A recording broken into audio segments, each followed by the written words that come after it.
8 ಮತ್ತು 9ನೇ ವಾಕ್ಯ. கர்த்தர் நல்லவரும் உத்தமருமாயிருக்கிறார். ஆகையால் பாவிகளுக்கு வழியை தெரிவிக்கிறார். சாந்த குணமுள்ளவர்களை நியாயத்திலே நடத்தி சாந்த குணமுள்ளவர்களுக்கு தமது வழியை போதிக்கிறார்.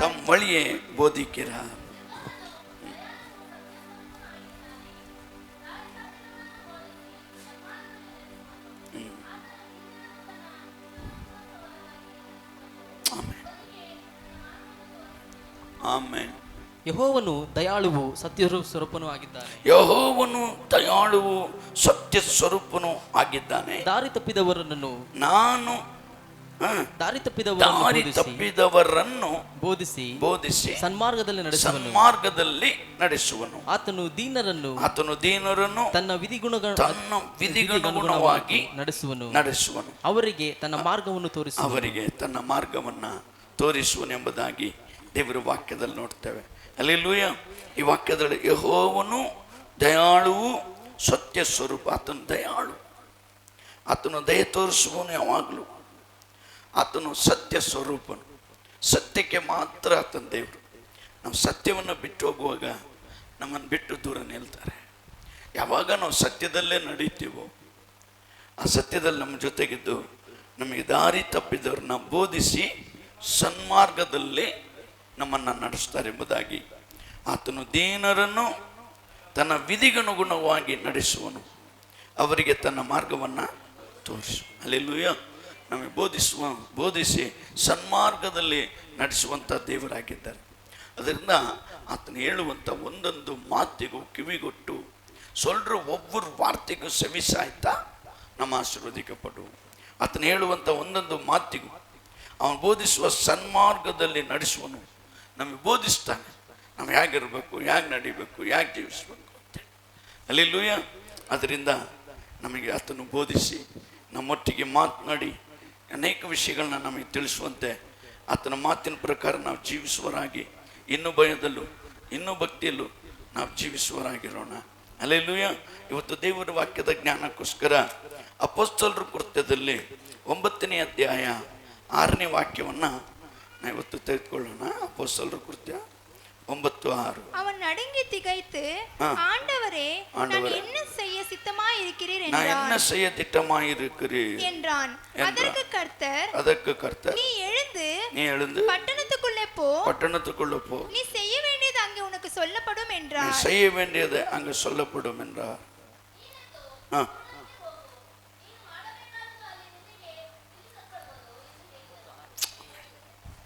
ಹಲ್ಲೆಲೂಯಾ.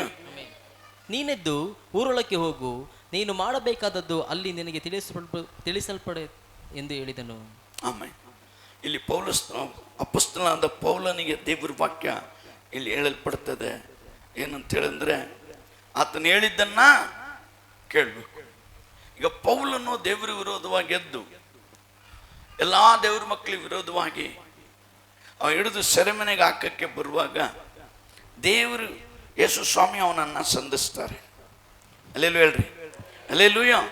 ಅವರು ಸಂಧಿಸುವಾಗ ಅವನು ಹೇಳ್ತಾನೆ, ಕರ್ತನೇ ನೀನು ಯಾರು ಎಂದು ಕೇಳಿದ್ದಕ್ಕೆ ಕರ್ತನು ನೀನು ಹಿಂಸೆ ಪಡಿಸುವ ಯೇಸು ನಾನು ಎಂಬುದಾಗಿ ಅವರೊಟ್ಟಿಗೆ ಮಾತನಾಡ್ತಾ ಇದ್ದಾರೆ. ಸೌಲನೊಟ್ಟಿಗೆ ದೇವರು ಮಾತಾಡ್ತಾ ಇದ್ದಾರೆ. ನಾನೇನು ಮಾಡಬೇಕಾದ್ರೆ ಅಲ್ಲಿ ತಿಳಿಸಲ್ಪಡುತ್ತದೆ ಎಂಬುದಾಗಿ ಅಲ್ಲಿ ವಾಕ್ಯದಲ್ಲಿ ನೋಡ್ತೀನಿ. ನೀನು ಹಿಂಸೆ ಪಡಿಸುವ ಯೇಸುವು ನಾನೇ. ನೀನೆದ್ದು ಊರೊಳಗೆ ಹೋಗು, ನೀನು ಮಾಡಬೇಕಾದ್ದು ಅಲ್ಲಿ ನಿನಗೆ ತಿಳಿಸಲ್ಪಡುತ್ತದೆ. ಹಲ್ಲೆಲೂಯಾ. ನೀವು ಊರುக்குள்ள ಪಡೆಮ ಅದು ಮಾತ್ರ. நீ எழுந்து பட்டணத்துக்குள் போ, நீ செய்ய வேண்டியது அங்க உனக்கு சொல்லப்படும். ನೀನು ಏನು ಮಾಡಬೇಕು, ನೀ ಪಟ್ಟಣದೊಳಗೆ ಹೋಗು, ನಾನು ನಿನಗೆ ತಿಳಿಸ್ತೇನೆ. ಹಲ್ಲೆಲೂಯಾ. ಅಂದರೆ ದೇವ್ರ ವಾಕ್ಯ ಹೇಳುತ್ತಂತೆ, ಆತನು ಏನು ಹೇಳ್ತಾನೋ ಅದನ್ನು ನಾವು ಕೇಳುವರಾಗಿರ್ಬೇಕು. ಈ ಸೌಲ ನಾನು ಪಟ್ಟಣದೊಳಗೆ ಹೋಗಲ್ಲ, ನಾವು ಕುರುಡನಾಗೆ ಇರ್ತೀನಂದ್ರೆ ಅವನಾಣೆ ಬರ. ಹಲ್ಲೆಲೂಯಾ. ಅವನು ಸಾಯೋವರೆಗೂ ಕುರುಡನಾಗೆ ಬದುಕ್ತಾ ಇದ್ದ. ಆದರೆ ದೇವರು ಮಾತಿಗೆ ವಿಧಿಯನಾದ. ಎದ್ದು ಎಲ್ಲಿ ಮಾಡು, ಊರೊಳಗೆ ಹೋಗು. ನೀನು ಮಾಡಬೇಕಾದದನ್ನಲ್ಲಿ ನಿನಗೆ ತಿಳಿಸಲ್ಪಡುತ್ತದೆ ಎಂಬುದಾಗಿ ದೇವರ ವಾಕ್ಯದಲ್ಲಿ ನೋಡ್ತೇವೆ. ದೇವರು ಏನು ಮಾತಾಡಿರ್ಬೇಕು, ಏನು ತಿಳಿಸಿರ್ಬೇಕು ಸೌಲನಿಗೆ. ಊರೊಳಗೆ ಹೋಗು ಅಂತ ಹೇಳ್ಬಿಟ್ರು ನಿಜ, ಅಲ್ಲಿ ಹೋದಾಗ ಏನು ಮಾತಾಡಿರ್ಬೋದು? ಅಲ್ಲೆಲ್ಲೂಯ್ಯ ಹೇಳ್ರಿ, ಅಲ್ಲೆಲ್ಲೂಯ್ಯ. ಯೇಸ್ವಾಮಿ ಏನು ಮಾತಾಡಿರ್ಬೋದು? ಒಂದು ವಾಕ್ಯ ಓದ್ಕೊಳ್ಳೋಣ. ಅಪೊಸ್ತಲರ ಕೃತ್ಯದಲ್ಲಿ 22ನೇ ಅಧ್ಯಾಯದಲ್ಲಿ 10ನೇ ವಾಕ್ಯವನ್ನು ಓದ್ಕೊಳ್ಳೋಣ.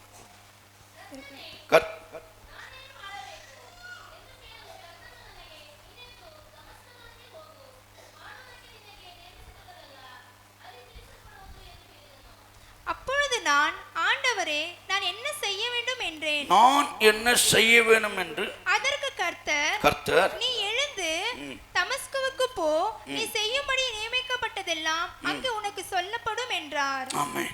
ಆಗ ನಾನು, ಕರ್ತನೇ, ನಾನೇನು ಬೇಗ ಮಾಡಬೇಕು? ಓದ್ಬೇಕು, ಅಷ್ಟು ಲೇಟ್ ಮಾಡಂಗಿಲ್ಲ. ಓದು. ಆಗ ನಾನು, ಓದಪ್ಪ. ನಾನೇನು ಮಾಡಬೇಕು ಎಂದು ಕೇಳಲು ಕರ್ತನು, ಇಲ್ಲಮ್ಮ ಅದು ಇದರಲ್ಲಿ ಹೋಗುತ್ತೆ, ಲೈವ್ ಆಗಿ ಹೋಗುತ್ತಲ್ಲ, ಅದರಿಂದ ನಾವು ಓದೋದು ನಮಗೆ ಮಾತ್ರ ಕೇಳತ್ತೆ, ಅಲ್ಲಿ ಒಳಗೆ ಕೇಳಲ್ಲ. ಆಗ ನಾನು, ಕರ್ತನೇ, ನಾನೇನು ಮಾಡಬೇಕು ಎಂದು ಕೇಳಲು ನಾನೇನು ಮಾಡಬೇಕೆಂದು ಕೇಳಲು ಕರ್ತನು ನನಗೆ, ನೀನೆದ್ದು ದಮಸ್ಕದೊಳಕ್ಕೆ ಹೋಗು, ದಮಸ್ಕದೊಳಗೆ ಹೋಗು, ಮಾಡುವುದಕ್ಕೆ ನಿನಗೆ ನೇಮಿಸಿರುವುದೆಲ್ಲವೂ ಅಲ್ಲಿ ತಿಳಿಸಲ್ಪಡುವುದು ನೀನು ಎಂದು ಹೋಗಪ್ಪ ಹೇಳಿದನು. ದಮಸ್ಕದೊಳಗೆ ನೀನು ಏನು ಮಾಡ್ಬೇಕಂತ ನಾನು ತಿಳಿಸ್ತೀನಿ ನಿನಗೆ, ನೀನಲ್ಲಿ ಹೋಗು. ಅಲ್ಲೆಲ್ಲೂಯ್ಯ. ಅವಾಗ ಇವನೆದ್ದು ಒಳಗೆ ಹೋಗ್ತಾರೆ. ಇವನು ಅಂದರೆ ಪೌಲನು ದಮಸ್ಕದೊಳಗೆ ಹೋದ್ಮೇಲೆ ದೇವರು ಏನು ಮಾತಾಡಿದ್ರು ಅನ್ನೋದನ್ನು ಇಲ್ಲಿ ಒಂದು ಸಾಕ್ಷಿಯಾಗಿ ತಿಳಿಸುವಂಥ ವಾಕ್ಯವನ್ನು ನಾವು ದೇವರ ವಾಕ್ಯದಲ್ಲಿ ನೋಡ್ತೇವೆ. ಆದುದರಿಂದ ಅಲ್ಲಿ ತಿಳಿಸಲ್ಪಡುವುದು ಎಂದು ಹೇಳಿದರು. 11ನೇ ವಾಕ್ಯ ನಾನು ಓದ್ತೀನಿ ನೋಡ್ರಿ. ಆ ಬೆಳಕಿನ ಪ್ರಭಾವದಿಂದ ನನಗೆ ಕಣ್ಣು ಕಾಣದೇ ಇದ್ದುದರಿಂದ ನನ್ನ ಜೊತೆಯಲ್ಲಿದ್ದವರು ನನ್ನನ್ನು ಕೈ ಹಿಡಿದು ದಮಸ್ಕದೊಳಗೆ ಕರೆದುಕೊಂಡು ಹೋದರು. ಅಲ್ಲಿ ಧರ್ಮಶಾಸ್ತ್ರಕ್ಕೆ ಸರಿಯಾಗಿ ನಡೆಯುವ ಸದ್ಭಕ್ತನು ಆ ಸ್ಥಳದ ಯಹೂದ್ಯರೆಲ್ಲರಿಂದಲೂ ಒಳ್ಳೆಯವನೆಂದು ಹೆಸರು ಹೊಂದಿದವ ಆಗಿದ್ದ ಅನ್ಯಾನ್ಯನೆಂಬ ನನ್ನ ಬಳಿಗೆ ಬಂದು ನಿಂತು, ಸಹೋದರನೇ ಸೌಲನೇ, ನಿನಗೆ ಕಣ್ಣು ಕಾಣಿಸಲಿ ಎಂದು ಹೇಳಿದನು. ಹೇಳಿದ ಕ್ಷಣವೇ ನನ್ನ ಕಣ್ಣು ಕಾಣಿಸಿತು, ನಾನು ಅವನನ್ನು ನೋಡಿದೆನು. ಹಲ್ಲೆಲೂಯಾ. ನೀನು ಒಳಗೆ ಹೋಗು, ನಿನಗಲ್ಲಿ ತಿಳಿಸಲ್ಪಡುತ್ತೆ. ಯಾವಾಗ ದೇವರು ಅವನನ್ನು ಸಂಧಿಸಿದ್ರು, ಆ ಬೆಳಕು ಆತನ ಮೇಲೆ ಬಿದ್ದಾಗ ಅವನ ಕಣ್ಣು ಕುರುಡಾಗೋಯ್ತು. ಯಾಕಂದ್ರೆ ಮಹಿಮೆ ಉಳ್ಳ ದೇವರನ್ನ ಈ ಪಾಪದ ಕಣ್ಣಿಂದ ನೋಡ್ಲಿಕ್ಕೆ ಆಗೋದೇ ಇಲ್ಲ. ಹಲ್ಲೆಲೂಯಾ ಹೇಳ್ರಿ, ಹಲ್ಲೆಲೂಯಾ. ನಾವೆಲ್ಲ ದೇವರು ನೋಡೋದಕ್ಕೆ ತುಂಬ ಆಸೆ. ಯೇಸುವೇ ನಿನ್ನ ನೋಡ್ಬೇಕಾ, ನಮ್ಮ ಪಾಪದ ಕಣ್ಣಿಂದ ನೋಡ್ಲಿಕ್ಕೆ ಆಗೋದೇ ಇಲ್ಲ. ಆತ್ಮಿಕ ಕಣ್ಣಿಂದ ಮಾತ್ರ ನೋಡ್ಲಿಕ್ಕೆ ಆಗೋದು. ಹಲ್ಲೆಲೂಯಾ ಹೇಳ್ರಿ.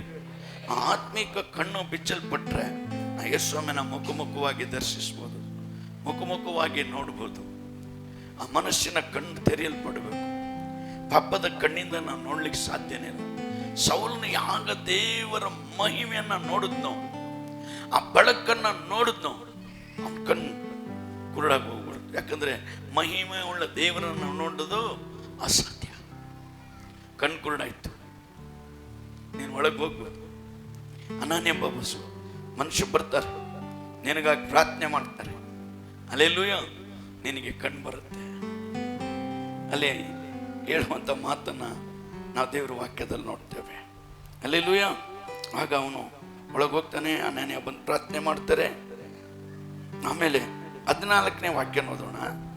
ಆಮೇಲೆ ಅವನು, ನಮ್ಮ ಪಿತೃಗಳ ದೇವರು ತನ್ನ ಚಿತ್ತವನ್ನು ನೀನು ತಿಳುಕೊಳ್ಳುವುದಕ್ಕೂ, ತನ್ನ ಚಿತ್ತವನ್ನ ತಿಳಿದುಕೊಳ್ಳುವುದಕ್ಕೂ, ಆ ನೀತಿವಂತನ ನೋಡುವುದಕ್ಕೂ, ಆತನ ಬಾಯಿಂದ ಒಂದು ಮಾತನ್ನು ಹೇಳುವುದಕ್ಕೂ ನಿನ್ನನ್ನು ನೇಮಿಸಿದ್ದೇನೆ. அப்பொழுது அவன், நம்முடைய முன்னோர்களின் தேவனுடைய திருவுளத்தை நீ அறியவும், நீதிபரரை தரிசிக்கவும், அவருடைய திருவாய் மொழியை கேட்கவும் அவர் உன்னை முன்னமே தெரிந்து கொண்டார். ತಮಿಳಲ್ಲಿ ಬಾರಿ ಚೆನ್ನಾಗಿ, ಅವರು ಮುನ್ನವೇ ತಿಳಿದುಕೊಂಡರು. ಅದರಿಂದ ಆಮೇಲೆ ಅವನು, ನಮ್ಮ ಪಿತೃಗಳ ದೇವರು ತನ್ನ ಚಿತ್ತವನ್ನು ನೀನು ತಿಳಿದುಕೊಳ್ಳುವುದಕ್ಕೂ, ಆ ನೀತಿವಂತನನ್ನು ನೋಡುವುದಕ್ಕೂ, ಆತನ ಬಾಯಿಂದ ಒಂದೊಂದು ಮಾತನ್ನು ಕೇಳುವುದಕ್ಕೂ ನಿನ್ನನ್ನು ನೇಮಿಸಿದ್ದೇನೆ. ಹಲ್ಲೆಲೂಯಾ. ನನ್ನ ಸೇವೆಗೆ ನಿನ್ನನ್ನು ನೇಮಿಸಿದ್ದೇನೆ.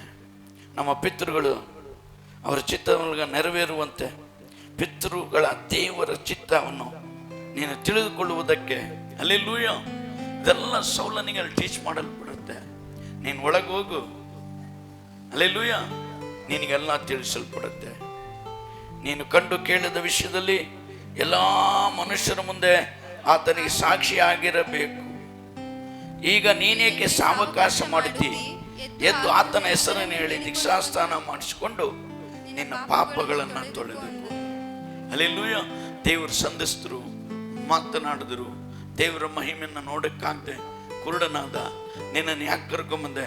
ಪಿತೃಗಳ ದೇವರನ್ನ, ಆತನು ಮಾಡಿದ ಕಾರ್ಯಗಳನ್ನು ತಿಳಿಸುವುದಕ್ಕೋಸ್ಕರ ನಿನ್ನ ನೇಮಿಸಿದ್ದಾನೆ. ಅದರಿಂದ ನೀನು ಯಾಕೆ ಸಾವಕಾಶ ಮಾಡ್ತಿ? ಎದ್ದಳು, ಎದ್ದು ದೀಕ್ಷಾಸ್ನಾನ ಮಾಡಿಸಿಕೊಂಡು ನಿನ್ನ ಪಾಪಗಳನ್ನು ತೊಳೆದುಕೋ. ಹಲ್ಲೆಲೂಯಾ.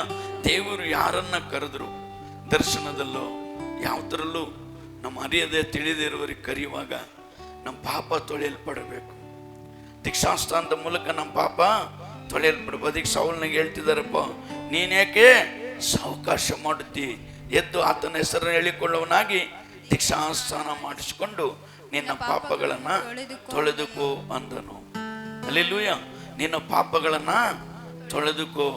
ಅವಾಗ ಪಾಪ ತೊಳೆಯಲ್ಪಟ್ಟ ಮೇಲೆ ನಾವು ಪರಿಶುದ್ಧರಾಗ್ತೇವೆ.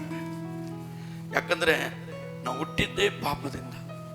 ಅದಕ್ಕೆ ಕೀರ್ತನೆಗಾರನ ಹೇಳ್ತೇನೆ, ನನ್ನ ತಾಯಿ ನನ್ನನ್ನ ಪಾಪದಲ್ಲೇ ಗರ್ಭ ಧರಿಸಿದಳು. ಹಲ್ಲೆಲೂಯಾ. ಆ ತಂದೆ ತಾಯಿ ಸ್ವಭಾವ ನಮ್ಮಲ್ಲಿ ಇದ್ದೇ ಇರುತ್ತೆ, ಅವರ ಕಾರ್ಯಗಳೆಲ್ಲ ನಮ್ಮಲ್ಲಿರುತ್ತೆ. ಅದರಿಂದ ಅದೆಲ್ಲ ತೆಗೆದುಹಾಕಲ್ಪಡುವಾಗ ಪಡೋದು ಹೆಂಗೆ ಅಂದ್ರೆ, ಈ ದೀಕ್ಷಾಸ್ನಾನದ ಮೂಲಕ ತಲೆಮಾರು ಶಾಪಗಳು, ತಂದೆ ತಾಯಿಯ ಪಾಪಗಳು, ಅವರಲ್ಲಿರುವಂಥ ಸ್ವಭಾವಗಳು, ನಮ್ಮಲ್ಲಿರುವಂಥ ಎಲ್ಲ ಸ್ವಭಾವಗಳು ದೀಕ್ಷಾಸ್ನಾನದ ಮೂಲಕ ಪಾಪಕ್ಕೋಸ್ಕರ ಸತ್ತು ಊಣಲ್ಪಟ್ಟು ಕ್ರಿಸ್ತನಿಗಾಗಿ ಜೀವಂತವಾಗಿದ್ದೊಳದೆ. ಹಲ್ಲೆಲೂಯಾ. ಹಾಗೆ ದೀಕ್ಷಾಸ್ನಾನವನ್ನು ತೆಗೆದುಕೊಂಡ ಮೇಲೆ ಆ ದೇವರ ಮಹಿಮೆಗಾಗಿ ಸೌಲನು ಪೌಲನಾಗಿ ಮಾರ್ಪಟ್ಟನೆಂಬುದಾಗಿ ದೇವರ ವಾಕ್ಯದಲ್ಲಿ ನೋಡ್ತೇವೆ. ಹಲ್ಲೆಲೂಯಾ. 26ನೇ ಅಧ್ಯಾಯದಲ್ಲಿ 16ನೇ ವಾಕ್ಯವನ್ನು ಓದೋಣ. ಅವ್ರಿಗೇನು ಹೇಳ್ತಾರೆ ಅಂತೇಳಿ, ನಿನ್ನನ್ನು ನನ್ನ ಸೇವಕನಾಗಿಯೂ ಸಾಕ್ಷಿಯಾಗಿಯೂ ನೇಮಿಸುವುದಕ್ಕೋಸ್ಕರ ನಿನಗೆ ಕಾಣಿಸಿಕೊಂಡಿದ್ದೇನೆ. ನಾನು ಈಗಲೂ ಮುಂದೆ ನಿನಗೆ ಕೊಡಲಿಕ್ಕಿರುವ ದರ್ಶನಗಳಲ್ಲಿಯೂ ನಿನಗೆ ಕಾಣಿಸಿಕೊಂಡದ್ದನ್ನು ಕುರಿತು ನೀನು ಸಾಕ್ಷಿಯಾಗಿರಬೇಕು. ஆமென். இப்பொழுது நீ எழுந்து காலூன்றி நில். நீ கண்டவைகளையும் நான் உனக்கு தரிசனமாக்கி காண்பிக்கிற போகிறவைகளையும் குறித்து உன்னை ஊழியக்காரனாகவும் சாட்சியாகவும் ஏற்படுத்துகிறதற்காக உனக்கு தரிசனமானேன். ಆಮೆನ್. ಹಲ್ಲೆಲೂಯಾ. ಏನಂತಾರೆ? ನಿನ್ನನ್ನು ನನ್ನ ಸೇವಕನಾಗಿಯೂ ಸಾಕ್ಷಿಯಾಗಿಯೂ ನೇಮಿಸುವುದಕ್ಕೋಸ್ಕರ ನಿನಗೆ ಕಾಣಿಸಿಕೊಂಡಿದ್ದೇನೆ. ನಾನು ಈಗಲೂ ಮುಂದೆ ನಿನಗೆ ಕೊಡಲಿಕ್ಕಿರುವ ದರ್ಶನಗಳಲ್ಲಿರುವ ನಿನಗೆ ಕಾಣಿಸಿಕೊಂಡದ್ದು ಕುರಿತು ನೀನು ಸಾಕ್ಷಿಯಾಗಿರಬೇಕು. ಹಲ್ಲೆಲೂಯಾ. ನೀನೇನಾಗಿರ್ಬೇಕಂತೆ? ಸಾಕ್ಷಿಯಾಗಿರ್ಬೇಕೆಂಬುದಾಗಿ ದೇವರ ವಾಕ್ಯದ. ಹಲ್ಲೆಲೂಯಾ. ಸ್ವಲ್ಪ ಇದನ್ನು ನಾನು ತಿರುಗಿಸಿ ಗಮನಿಸಿ ನೋಡೋಣ. ಏನಂತ ಹೇಳುತ್ತೆ? ನಿನ್ನನ್ನು ನನ್ನ ಸೇವಕನಾಗಿ. ಹಲ್ಲೆಲೂಯಾ. ದೇವರು ಒಬ್ಬೊಬ್ಬರನ್ನ ಕರೆದಾಗ, ನಮ್ಮನ್ನ ಕರೆದಾಗ ನಾವು ಅವ್ರಿಗೆ ಏನಾಗಿರ್ಬೇಕಂತೆ? ಸೇವಕರಾಗಿರ್ಬೇಕು. ಹಲ್ಲೆಲೂಯಾ. ದೇವರ ಸೇವೆಗೆ ಮಾಡುವವರಾಗಿ ನಾವು ಕಾಣಲ್ಪಡಬೇಕು. ಅದರಿಂದನೇ ವಾಕ್ಯ ಹೇಳುತ್ತೆ, ನೀನು ನನ್ನ ಸೇವಕನಾಗಿಯೂ ನಿನಗೆ ನಾನು ಮಾಡಿದಂಥ ಕಾರ್ಯಗಳನ್ನು ಅನೇಕರಿಗೆ ನೀನು ಸಾಕ್ಷಿ ಕೊಡುವಂಥ ಒಂದು ಸಾಕ್ಷಿಯ ಮಗನಾಗಿರ್ಬೇಕಂತೇಳಿ ನಾನು ನಿನ್ನನ್ನು ಕರೆದುಕೊಂಡಿದ್ದೇನೆ. ಸೇವಕನಾಗಿಯೂ ಸಾಕ್ಷಿಯಾಗಿಯೂ ನೇಮಿಸುವುದಕ್ಕೋಸ್ಕರ ನಿನಗೆ ದರ್ಶನ ಕೊಟ್ಟಿದ್ದೇನೆ ನಾನು. ಹಲ್ಲೆಲೂಯಾ. ಅವನೇ இப்போது நீ உன்னை ஊழியக்காரனாகவும் சாட்சியாகவும் ஏற்படுத்துவதற்காக உனக்கு தரிசனமானேன். ಹಲ್ಲೆಲೂಯಾ. ನಿನ್ನ ಸಾಕ್ಷಿಯಾಗಿ ಎಬ್ಬರಿಸೋದಕ್ಕೋಸ್ಕರ ನಾನು ನಿನಗೆ ದರ್ಶನ ಕೊಟ್ಟಿದ್ದೇನೆ. ನಿನ್ನನ್ನು ನಾನು ಸೇವೆ ಮಾಡಬೇಕು, ನೀನು ನನ್ನ ರಾಜ್ಯಕ್ಕಾಗಿ ದುಡಿಬೇಕು ನೀನು. ಹಲ್ಲೆಲೂಯಾ. ನಾನು ಹೇಳೋದನ್ನ ನೀನು ಕೇಳಬೇಕು. ಹೌದಾ? ಹೇಳಿದ್ದನ್ನ ಮಾಡು. ಸೊನ್ನದೇ ಸೈ. ಅಪೊಸ್ತಲನಾದ ಪೌಲನಿಗೆ ದೇವ್ರು ಹೇಳ್ತಾರೆ, ನಾನು ಏನು ಹೇಳ್ತೇನೋ ನೀನು ಅದನ್ನ ಮಾಡಬೇಕು. ಅಲ್ಲೆಲ್ಲೂ ಹೇಳ್ರಿ, ಅಲ್ಲೆಲ್ಲೂಯ್ಯ. ಯಾಕಂದ್ರೆ ನಾನು ನಿನ್ನನ್ನು ಕರೆದಿದ್ದೀನಿಕಂದ್ರೆ ಸೇವಕನಾಗಿಯೂ ಸಾಕ್ಷಿಯಾಗಿಯೂ ನಿನ್ನ ನೇಮಿಸೋಸ್ಕರ ನಿನಗೆ ದರ್ಶನ ಕೊಟ್ಟಿದ್ದೇನೆ. ನಾನು ಈಗಲೂ ಮುಂದೆ ನಿನಗೆ ಕೊಡಲಿಕ್ಕಿರುವ ದರ್ಶನಗಳಲ್ಲಿಯೂ ನಿನಗೆ ಕಾಣಿಸಿಕೊಂಡು ಕೊಂಡದ್ದನ್ನು ಕುರಿತು ನೀನು ಸಾಕ್ಷಿಯಾಗಿರುವೆ. ಅಲ್ಲೆಲ್ಲೂಯ್ಯ. ಅಪೊಸ್ತಲನಾದ ಪೌಲನು ಯಾವಾಗ ಬೇಕಾದ್ರೂ ದೇವ್ರ ದರ್ಶನ ಕೊಡ್ತಾ ಇದ್ರು, ಅವನೊಟ್ಟಿಗೆ ಮಾತನಾಡ್ತಾ ಇದ್ರು. ನೀವು ನಾಳೆ ಇಂಥದ್ದು ನಡೆಯುತ್ತೆ, ಇವತ್ತಿಂಥದ್ದು ನಡೆಯುತ್ತೆ, ಇಂಥ ದಿವಸ ಇಂಥದ್ದು ನಡೆಯುತ್ತೆ ಅಂತೇಳಿ ದೇವರು ಅವನಿಗೆ ದರ್ಶನ ಕೊಟ್ಟು ಅಲ್ಲೆಲ್ಲೂಯ್ಯ ಅವರೊಟ್ಟಿಗೆ ಮಾತನಾಡ್ತಾ ಇದ್ದಾರಂತೆ. ಯಾಕೆ? ಅವ್ರು ಕರೆದಾತನು ಆತನು ಹೇಳಿದ್ದನ್ನು ಮಾಡುವುದಕ್ಕಾಗಿ ಅಪೊಸ್ತಲನಾದ ಪೌಲನ ದೇವರು ನೇಮಿಸಿದ್ದಾರೆ. ಅಲ್ಲೆಲ್ಲೂಯ್ಯ. ಅದೇ ರೀತಿ ನಮ್ಮನ್ನು ಆತನು ಏನು ಹೇಳ್ತಾನೋ ಅದನ್ನೇ ನಾವು ಮಾಡಬೇಕು. ಹೋಗಿರಿ, ಜಗತ್ತಿಗೆಲ್ಲ ಸುವಾರ್ತೆಯನ್ನು ಸಾರ್ರಿ, ನಂಬುವನು ರಕ್ಷಣೆ ಹೊಂದುವನು, ನಂಬದೆ ಹೋಗುವನು ನಿತ್ಯ ಆಜ್ಞೆಗೆ ಗುರಿ ಆಗು. ನಂಬುವನಿಂದ ಈ ಕಾರ್ಯಗಳು ನಡೆಯುತ್ತೆ. ಅದ್ಭುತಗಳು ಮಾಡ್ತಾರೆ, ದೆವ್ವಗಳನ್ನು ಓಡಿಸ್ತಾರೆ, ಅದ್ಭುತ ಮಹತ್ ಕಾರ್ಯಗಳನ್ನು. ಕುರುಡರು ಕಾಣ್ತಾರೆ, ಕಿವುಡರು ಕೇಳ್ತಾರೆ. ಅಲ್ಲೆಲ್ಲೂಯ್ಯ. ಮೂಗರು ಮಾತನಾಡ್ತಾರೆ, ಸತ್ತವ್ರನ್ನ ಎಬ್ಬರಿಸ್ತಾರೆ. ಎದ್ದೊಳ್ರಿ. ಎಷ್ಟು ದಿವಸ ಮೂಲೆಯಲ್ಲಿ ಕೂತಿರ್ತೀರ? ಎಷ್ಟು ದಿವಸ ನನ್ನ ರಾಜ್ಯಕ್ಕಾಗಿ ಪ್ರಯಾಸ ಪಡದೆ ಮನೆ ಕುಟುಂಬ ಅಂತ ಕಾಯ್ತಾ ಇರ್ತೀರ? ಅಲ್ಲೆಲ್ಲೂಯ್ಯ. ಮನೆ ಕುಟುಂಬದ ಜೊತೆಗೂ ಕೆಲಸದ ಜೊತೆಗೂ ನೀ ನಂಬಿಗಸ್ತನಾಗಿ ದೇವರ ಸೇವೆಯನ್ನ ಮಾಡುವರಾಗಿರ್ಬೇಕಂತೇಳಿ ನಮ್ಮನ್ನ ಕರೆದಾತನು. ಅಲ್ಲೆಲ್ಲೂಯ್ಯ. ನಮಗೆ ಆಸ್ತಿ ಐಶ್ವರ್ಯ ಕೋಟಿಗಟ್ಟಲೆ ಹಣ ಕೊಡೋದಿಕ್ಕೆ ನಮ್ಮನ್ನು ಕರೆದಿಲ್ಲ. ಒಬ್ಬರಾದರೂ ನಾಶವಾಗದೆ ಎಲ್ಲ ನಿತ್ಯ ಜೀವ ಪಡೆಯೋದಕ್ಕೋಸ್ಕರ ನಮ್ಮನ್ನು ಕರೆದಾರೆ. ಅಲ್ಲೆಲ್ಲೂಯ್ಯ. ನೀನು ಹೊರಗಾಗಕ್ಕಾಗಲಿಲ್ಲ, ನೀನು ಬಂಧು ಬಳಗಕ್ಕೆ ಹೋಗು. ನಿನ್ನ ಮನೆ ತಂದೆ ಕುಟುಂಬಕ್ಕೆ, ತಾಯಿ ಕುಟುಂಬ, ನಿಮ್ಮ ಅತ್ತೆ ಕುಟುಂಬ, ನಿಮ್ಮ ಮಾವನ ಕುಟುಂಬ ಹೋಗ್ತಾರು. ಸ್ವಾರ್ಥ ಸಾರು. ದೇವರು ಯೇಸು ಸ್ವಾಮಿನೇ ದೇವರಂತ ಸಾಕ್ಷಿ ಕೊಡು. ಅಲ್ಲೆಲ್ಲೂಯ್ಯ. ನೀನು ಮಾಡಿದ ಉಪಕಾರಗಳನ್ನು ಕುರಿತು ಸಾಕ್ಷಿ ಹೇಳು ಅಂತೇಳಿ ಸೌಲನಿಗೆ ಹೇಳಿದಂತೆ ಇವತ್ತು ನಮಗೂ ಹೇಳುವಾತನಾಗಿದ್ದಾನೆ. ಅಲ್ಲೆಲ್ಲೂಯ್ಯ ಹೇಳ್ರಿ. ಅಲ್ಲೆಲ್ಲೂಯ್ಯ. ಯಾಕಂದ್ರೆ ಆತನು ನಮ್ಮೊಟ್ಟಿಗೆ ಮಾತನಾಡುವಂಥ ದೇವರು. 26ನೇ ಅಧ್ಯಾಯ 17ನೇ ವಾಕ್ಯ ಹೋದ್ರಿ. சுய ஜனத்தாரிடத்தினின்றும் அந்நிய ஜனத்தாரிடத்தினின்றும் உன்னை விடுதலையாக்கி அவர்களை என்னை பற்றும் விசுவாசத்தினாலே பாவ மன்னிப்பையும் பரிசுத்தமாக்கப்பட்டவர்களுக்குரிய சுதந்திரத்தையும். ஒரே வசனம் 17வது வசனம். ನಾನು ನಿನ್ನನ್ನು ಇಸ್ರಾಯೇಲ್ ಜನರ ಕೈಯೊಳಗಿಂದಲೂ ಅನ್ಯ ಜನರ ಕೈಯೊಳಗಿಂದಲೂ ಬಿಡಿಸುವೆನು. ಈ ಸ್ವಾರ್ಥ ಸಾರಕ್ಕೆ ಹೋದಾಗ ಇಸ್ರಾಯೇಲ್ರು ನಿನಗೆ ವಿರೋಧವಾಗಿ ಎದ್ರು, ಅವ್ರ ಕೈಲಿ ಬಿಡಿಸ್ತಾನೆ.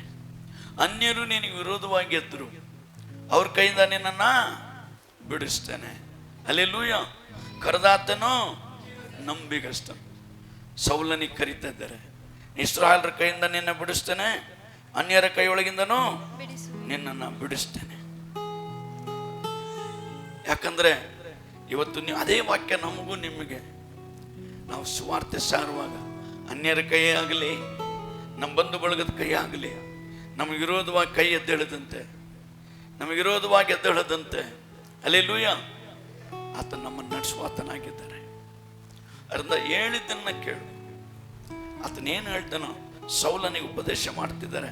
ಸೌಲನ್ ಹೇಳ್ತಾ ಇದ್ದಾನೆ, ಈ ರೀತಿಯಾಗೆಲ್ಲ ನನಗೆ ಬೋಧನೆ ಮಾಡೋದು. ನಾನೇನು ಮಾಡಬೇಕು ಅಂತ ಕೇಳಿದ್ದಕ್ಕೆ ಇದೆಲ್ಲ ನನಗೆ ಸ್ವಾಮಿ ನನಗೆ ತಿಳಿಸ್ತು ಎಂಬುದಾಗಿ ಸೌಲನ್ನು ತಿಳಿಸ್ತಿರುವಂಥ ಮಾತನ್ನು ನಾವು ದೇವ್ರ ವಾಕ್ಯದಲ್ಲಿ ನೋಡ್ತೇವೆ. ಅದೇ 18ರಲ್ಲಿ ಅವರು ಕತ್ತಲೆಯಿಂದ ಬೆಳಕಿಗೂ ಸೈತಾನನ ಅಧಿಕಾರದಿಂದ ದೇವರ ಕಡೆಗೂ ತಿರುಗಿಕೊಂಡು ನನ್ನಲ್ಲಿ ನಂಬಿಕೆಯಿಡುವುದರಿಂದ ಪಾಪ ಪರಿಹಾರವನ್ನು ಪವಿತ್ರರಾದವರಲ್ಲಿ ಹಕ್ಕನ್ನು ಹೊಂದುವಂತೆ ಅವರ ಕಣ್ಣುಗಳನ್ನು ತೆರೆಯಬೇಕೆಂದು ಅವರ ಬಳಿಗೆ ನಾನು ನಿನ್ನನ್ನು ಕಳುಹಿಸುತ್ತೇನೆ ಅಂದನು. அவர்கள் என்னை பற்றும் விசுவாசத்தினாலே பாவ மன்னிப்பையும் பரிசுத்தமாக்கப்படுவதற்குரிய சுதந்திரத்தையும் பெற்றுக்கொள்ளும்படியாக அவர்கள் இருளை விட்டு ஒளிக்குள்ள வரும்படியாக சாத்தானுடைய அதிகாரத்தை விட்டு தேவனிடத்திற்கும் தேவனிடத்திற்கும் திரும்பும்படிக்கு நீ அவர்களுடைய கண்களை திறக்கும் பொருட்டு இப்பொழுது உன்னை அவரிடத்திற்கு அனுப்புகிறேன் என்றார். ಅನುಪುகிறேன். அல்லேಲೂಯಾ. ಕರ್ತನೇ, ನಾನು ಏನು ಮಾಡಬೇಕು? ಪಟ್ಟಣದೊಳಗೆ ಹೋಗು, ನಾನು ನಿನಗೆ ತಿಳಿಸ್ತೇನೆ. ಅಲ್ಲೇಲೂಯಾ. ಅಲ್ಲಿ ಅವ್ರು ಹೇಳ್ತಿದ್ದಾರೆ, ನಿನ್ನನ್ನು ಯಾಕೆ ನಾನು ಕರ್ತೇನೆ ಅಂದರೆ, ಅವರು ಕತ್ತಲೆಯಿಂದ ಬೆಳಕಿಗೆ ಬರಬೇಕಪ್ಪ. ಕತ್ತಲೆ ಜೀವಿಸ್ತಾ ಇದ್ದಾರೆ. ಪಾಪದಲ್ಲೂ ಅಕ್ರಮದಲ್ಲೂ ಅನ್ಯಾಯದಲ್ಲೂ ಅಶುದ್ಧತೆಯಲ್ಲೂ ಪಾಪದ ಜೀವಿತವನ್ನು ಜೀವಿಸ್ತಾ ಇದ್ದಾರೆ. ಪಾಪದಲ್ಲಿ ಬದುಕ್ತಾ ಇದ್ದಾರೆ. ನೀನು ಅವರನ್ನ ಬೆಳಕಿನ ಕಡೆಗೆ ನಡೆಸಬೇಕು. ಪಾಪ ಎಂಬ ಕಾರ್ಗತ್ತಲಲ್ಲಿ ತುಂಬ ಹೋಗಿದ್ದಾರೆ.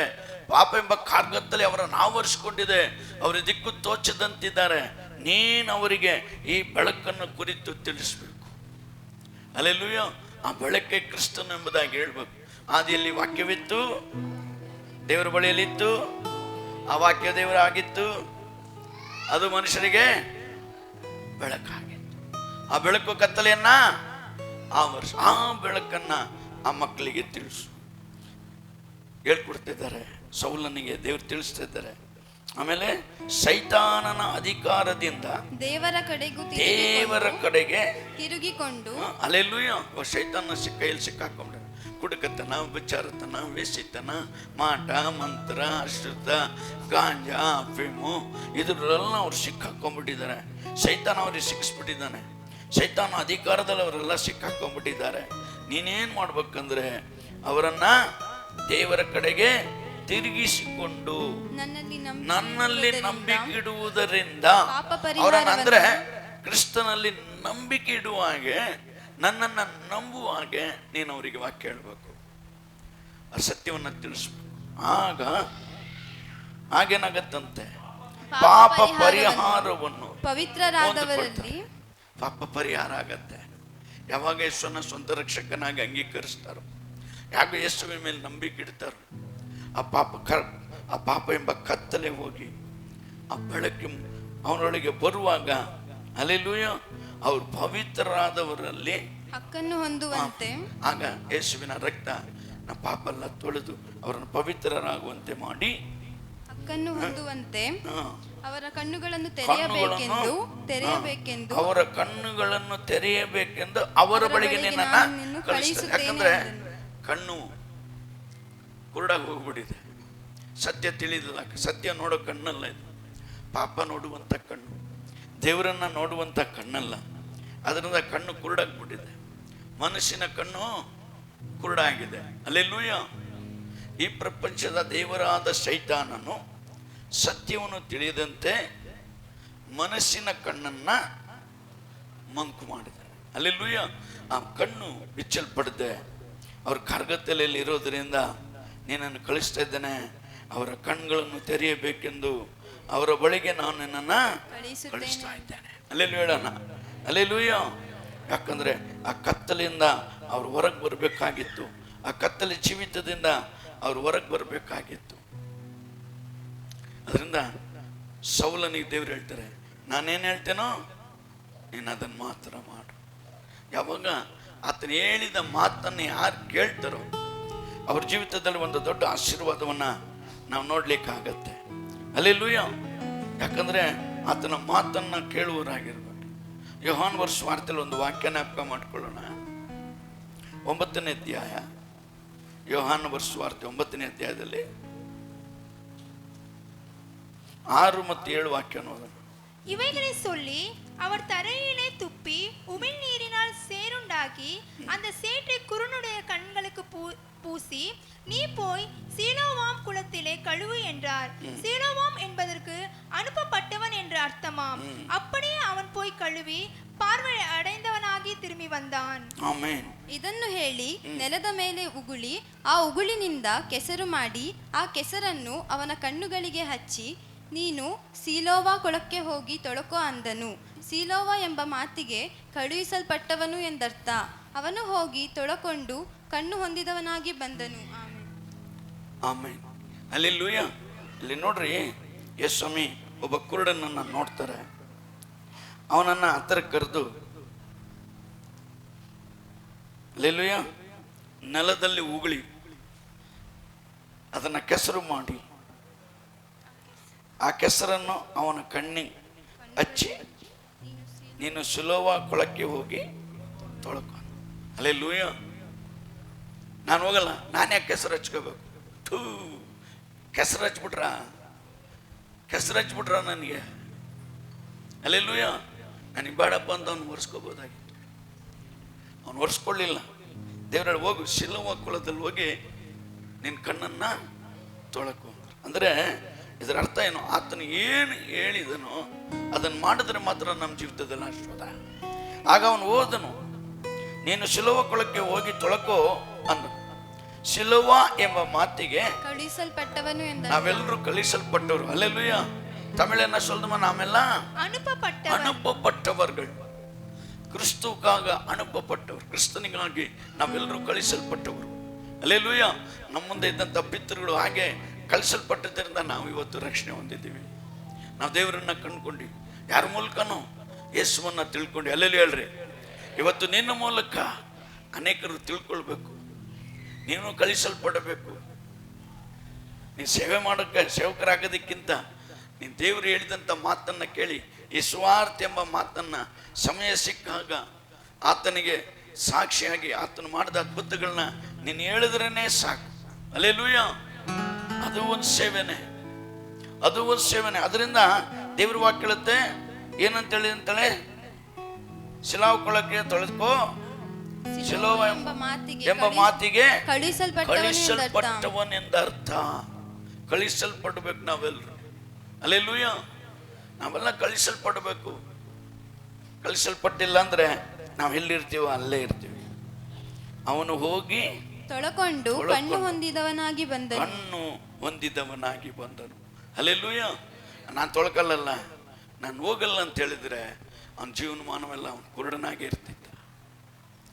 ಒಂದು ಕುರುಡನೇ ಕಣ್ಣು ಮೇಲೆ ಇಟ್ಟು ಕೈ ಇಟ್ಟು ಪ್ರಾರ್ಥನೆ ಮಾಡಿದ್ರೆ ಕಣ್ಣು ಬಂತು.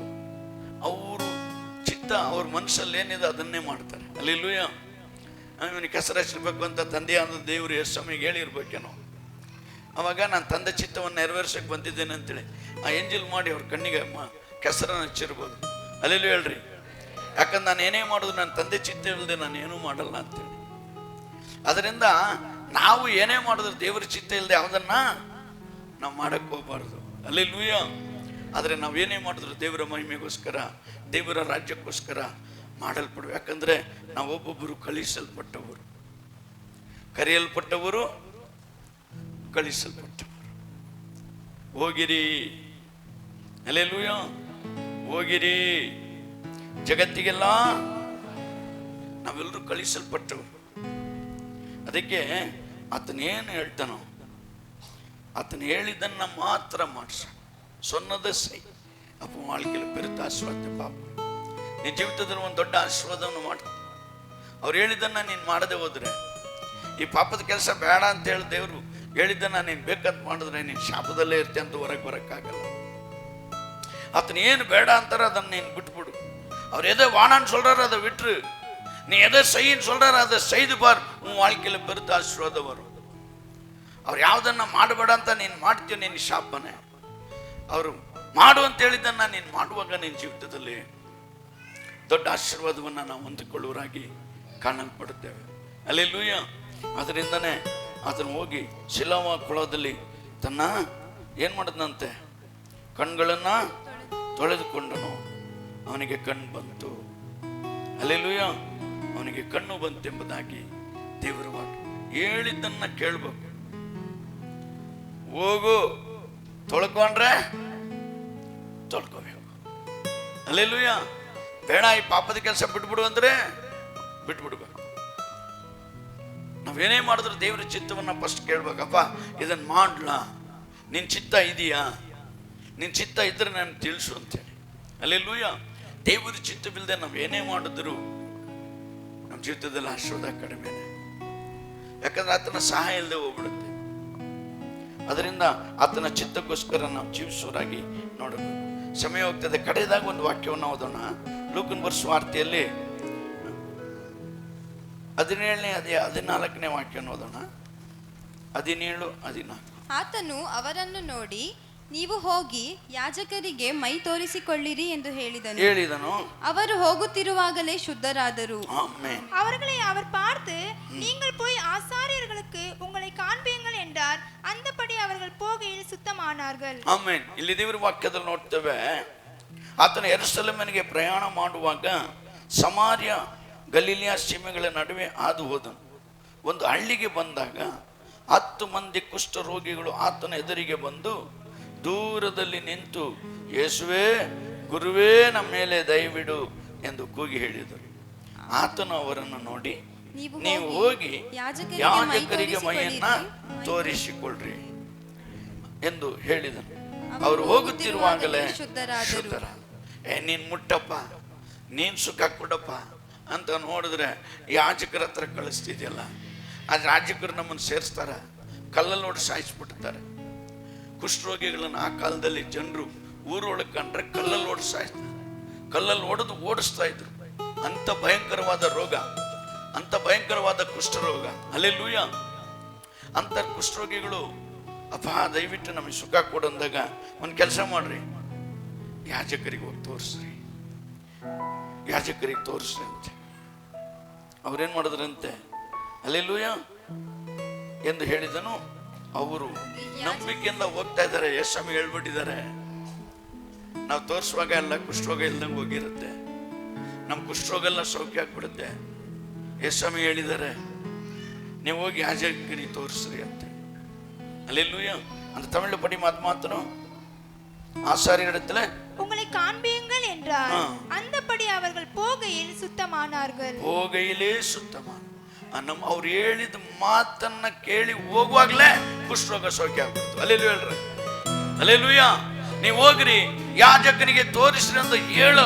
ಆ ಮಾತನ್ನ ಕೇಳಿ ಅವ್ರು ಹೋದ ತಕ್ಷಣ, ಆತನ ಮಾತಿಗೆ ವಿಧೇಯರಾದ ತಕ್ಷಣ ಆ ಕುಷ್ಠರೋಗ ದಾರಿಯಲ್ಲಿ ಹೋಗ್ತಾಗ್ಲೇ ಅಲ್ಲೇಲೂಯ ಸೌಖ್ಯವಾಗ್ಬಿಡ್ತು.